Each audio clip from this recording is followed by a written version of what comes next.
গোটা গায়ে কাদা লেগে গেল মারা। আজকে মালিককে সুলতাই গেলা পেট্রোল দিয়ে দেবো গাড়ি মাথাতে, তারপর দেখছি গেলা দাঁড়া। চ দেখবো। আজকে কিন্তু আর ভালো লাগছে না, অনেক সহ্য করেছি।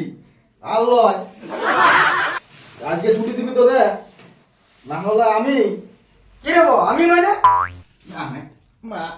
আমি মানে আমি মানে কিছু নাই, কিছু নাই, আমি মানে কিছু নাই হব। আজ 4 দিন ধরে জল হচ্ছে। জল হচ্ছে তো আমাদের কি দেবো? আমাদের কি মানে বুঝে না বাজু? নাই বুঝা নাই পাচ্ছি।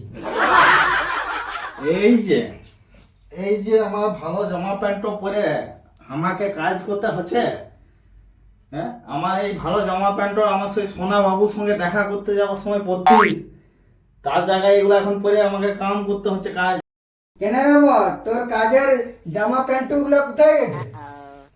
ও কেলা এই লেখা ঢিট লেখা বটে। রামায়ণটা পড়িল, গোটা রামায়ণটা পড়ার পরে বলছে সীতারামের কে এই কেমন লেখা, দেখো ঢিট লেখা। 4 দিন ধরে বৃষ্টি হচ্ছে, জামা প্যান্ট জাঙ্গিয়ে একটাও শুকায় না। দেখ না, দেখ না, দেখ বিনা জাঙ্গিয়ে কেমন কাজ করতে হচ্ছে রাংটা হয়ে। দেখ শুধু প্যান্টটা পরে আছি, শুধু প্যান্টটা। তাই বলছি ছুটি দিবি তো দে, আর না হলে কাটা লুঙ্গি পকড় দিয়া আর না আন্ডার প্যান্ট গোটা দিয়ে কিনে দিবি চল, যাতে বাতাস দিলে না ফুল বাতাস দিলে যেমন শুকাই যায় ওইখানটায়। বাইকটা মিলে থাকবে না, বাতাস দিলে যেমন শুকাই যায়, তবে একটা কাজ করবো। না হলে গেলা চললি আমার ঘর, গেলা ডাকতে যাবি না বলে দিচ্ছি তখন। দাঁড়া রে বল, দাঁড়া রে বল, কিনে দিব।